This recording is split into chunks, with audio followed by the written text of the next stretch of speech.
Save yourself. That's what the CEO told him, pinned under fallen debris, flames climbing the walls around them. Marcus Reyes could have listened. He'd spent 11 years listening to people who outranked him. I'm Elias Mercer, and what this single dad did in the next 90 seconds would leave an entire building standing in silence, watching him carry her out himself.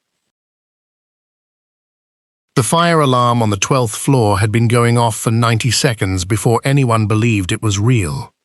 Marcus was making his last round of the night when the ceiling near the server room buckled and dropped, and by the time he got there, Elena Marsh, the woman whose name was on every paycheck in the building, was on the floor, a slab of drywall and steel framing pinned across her leg. Smoke was already curling along the ceiling tiles behind him. "Go," she said, pushing at his arm with the one hand she could move. "I mean it. Save yourself. Go." Marcus knelt down anyway and got both hands under the debris. It didn't move on the first try. It barely moved on the second. On the third, he threw his whole back into it, and it shifted just enough for her to pull her leg free, gasping. The main stairwell was already black with smoke by the time they reached it. Marcus didn't stop to think about it. He turned right instead of left, toward a service stairwell most people in the building didn't even know existed, and got an arm under Elena's shoulders. "I can walk," she said. "No," Marcus said. "You can't." He lifted her onto his back, the way he used to carry Eli up the stairs when his son was small and too tired to climb them himself, and started down into the dark. At the landing on the 9th floor, the emergency sprinkler panel hung open on its hinges, a dead readout, blinking red where a green light should have been.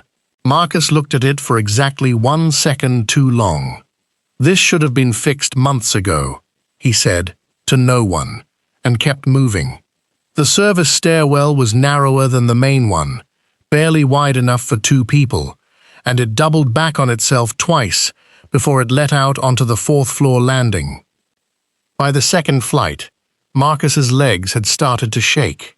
Elena wasn't heavy, not exactly, but a person on your back gets heavier every floor you carry them, and smoke has a way of stealing the air out of your lungs before you notice it's gone. "There's a door," Elena said, coughing into his shoulder. "4th floor. It should open onto the loading dock." It didn't open. Someone had wedged a pallet against it from the outside years ago and never moved it. One more thing nobody had gotten around to fixing. Marcus set Elena down against the wall, braced his shoulder against the door, and hit it 3 times before the pallet gave way, and daylight, gray, smoke-hazed daylight, cut through the gap. For 1 second, carrying her back onto his shoulders, he thought of Eli, alone in the house 4 miles from here, probably already awake for school, checking his phone for a text that hadn't come yet. Marcus didn't let himself think past that. There wasn't room for it. They came out through the loading dock into the cold morning air, into a crowd of maybe 200 people already gathered across the street, coughing, wrapped in whatever coats they'd grabbed, watching the building they worked in every day turn into something unrecognizable. Off to the side, past the fire trucks, an older woman swept broken glass off the sidewalk with a push broom, same as she did most mornings, like the fire hadn't changed a thing that needed doing. Nobody looked at her twice. Marcus did, just for a second. Marcus didn't see the crowd at first. He was too busy getting Elena onto the curb, checking that she was breathing right, that her leg wasn't bleeding worse than it looked. It was the quiet that made him look up. 200 people, and not one of them was talking. Not one phone was raised to film it. They were just watching. The security guard nobody usually noticed. The man whose safety reports had been quietly buried for months, carrying the CEO of the company out of a burning building on his own back, because nobody else had gotten to her in time. Somewhere in that crowd was Diane, arms crossed, saying nothing either. She was close enough to hear everything, and far enough to look like she hadn't come to see it at all. An EMT reached them first, kneeling down to check Elena's leg. She grabbed Marcus's wrist before he could step back. "Don't go anywhere," she said. "Not yet." He didn't know yet what she meant by it. He just nodded and stayed. By mid-morning, the fire marshal's office had taped off the 12th floor, and a woman from corporate risk management was walking the sidewalk with a clipboard, asking anyone who'd been inside to give a statement before they left.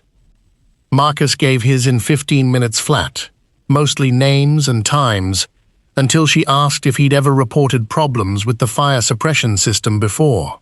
4 times, Marcus said, since March. The woman looked up from her clipboard.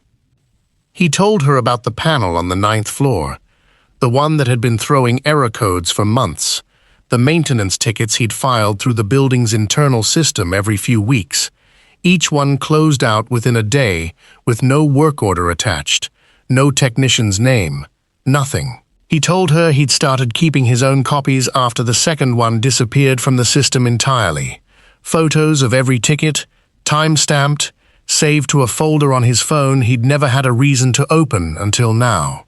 "You kept copies," the woman said. "It wasn't quite a question.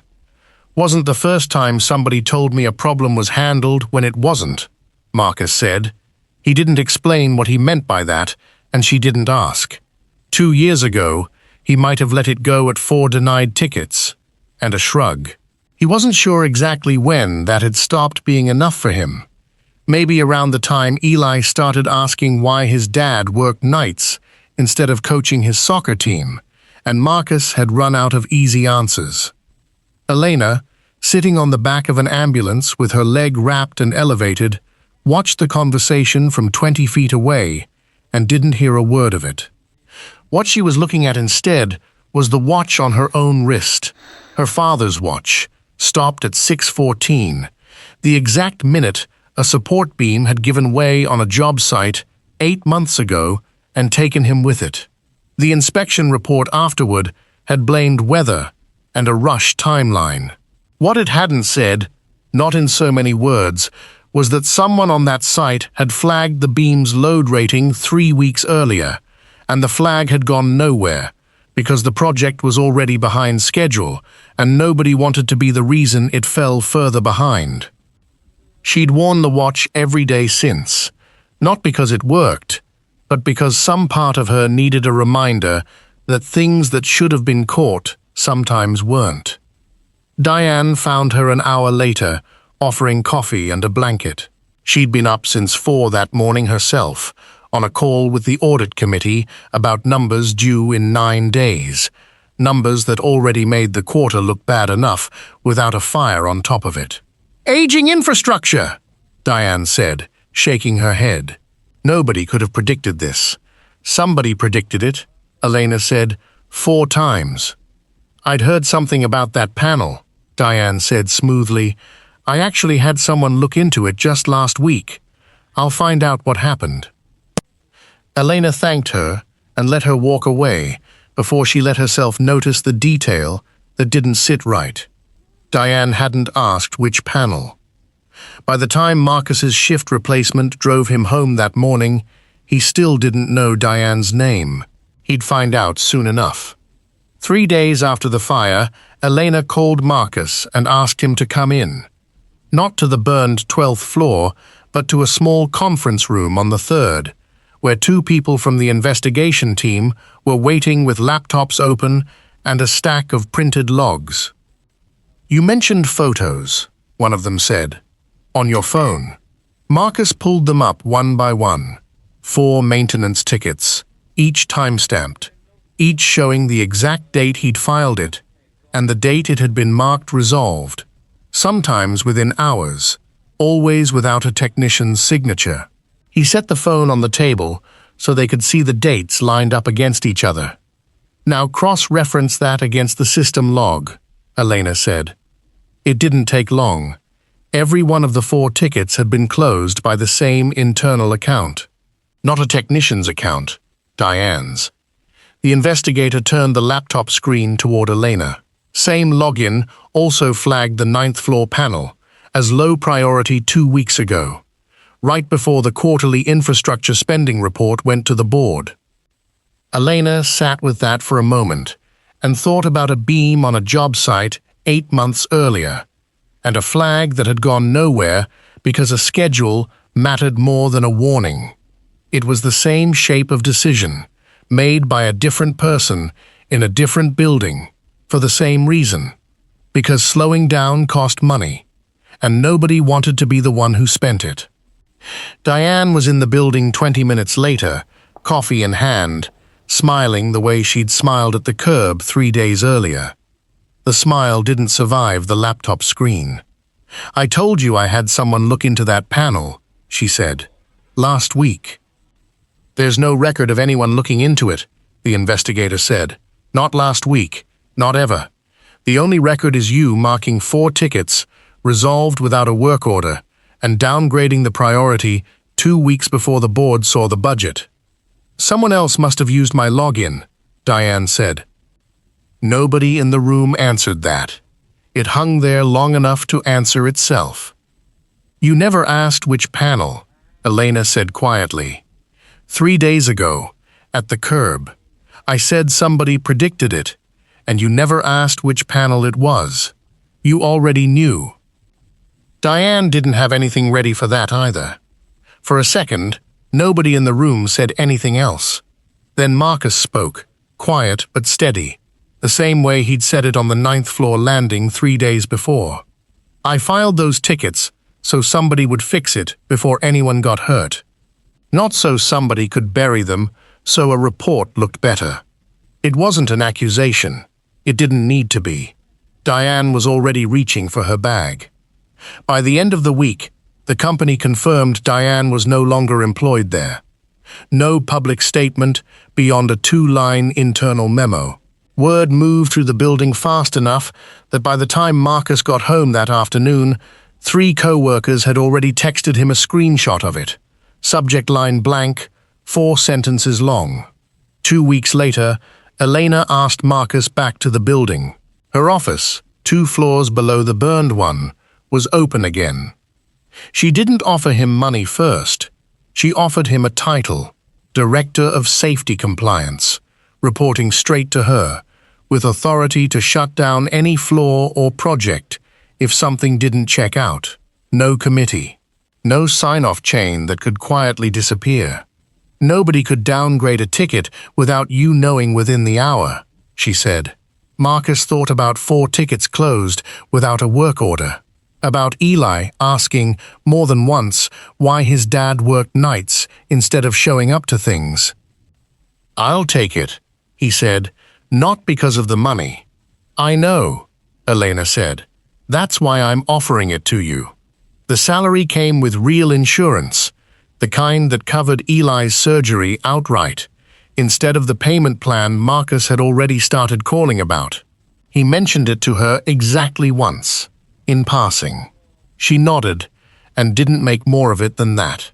It wasn't why he'd said yes, and they both knew it. Eli had his surgery 6 weeks later. Marcus sat in the waiting room the whole time, and for once, he wasn't doing math about how to pay for it. Elena kept her father's watch stopped at 6:14. People offered to fix it. She always said no, a reminder that the numbers on a budget were never the only thing at stake, and the people who noticed that first were usually standing somewhere nobody thought to look. If this story reminded you of someone who's ever gone unheard, tell me about them in the comments. And if you want more stories like it, subscribe. Months later, on an ordinary Tuesday, Marcus walked the 9th floor on his own schedule, checking a panel that had been replaced, tested, and signed off by 3 separate people. Sunlight came through windows that had been boarded up the winter before. He didn't say anything to anyone. He made a note, closed his folder, and kept walking. "I'm Elias Mercer. Thanks for staying with me until the end. I'll see you in the next one."